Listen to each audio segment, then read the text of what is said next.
Hey guys, I'm Brian with Teradek, and today we're going to show you how to update your firmware on the CTRL.5.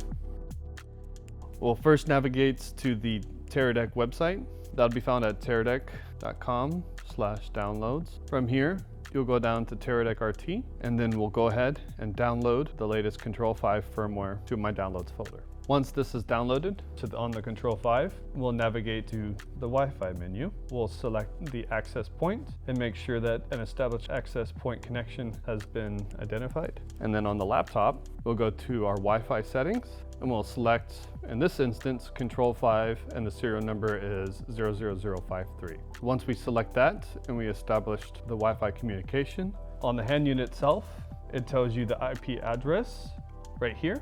So on the laptop, in this instance, I'll type in the IP address, 172.16.1.1. You'll see the Teradek logo, and that means that everything is running properly. We'll navigate to System and click Firmware, and then I'll select the file. So I'll hit Open. You'll see that the firmware version is updated with the version that I selected, and I'll hit Install. It'll upload the firmware from the laptop to the controller itself. After this upload process is done, it'll actually perform the update process itself, in which you'll see a status bar on both the laptop and the controller itself. The update process takes roughly around 5 minutes, so it is not something that you want to do on set. It is something that I would recommend doing either on your personal time or during your prep. So now that the firmware update has been applied to the hand unit, we need to reboot the controller itself for the firmware update to take effect.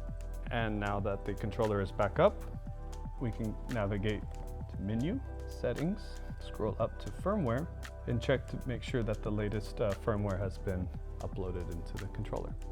So there's a secondary option for updating your firmware for CTRL.5. Go into the menu, Settings, Wi-Fi, selecting the client, doing a Wi-Fi scan for your preferred Wi-Fi device. After a connection is established, head to Firmware Info and select Check for New Firmware. This will go through the same process of updating your controller to the latest firmware. For further updates and other questions you may have about CTRL.5, head to Teradek.com.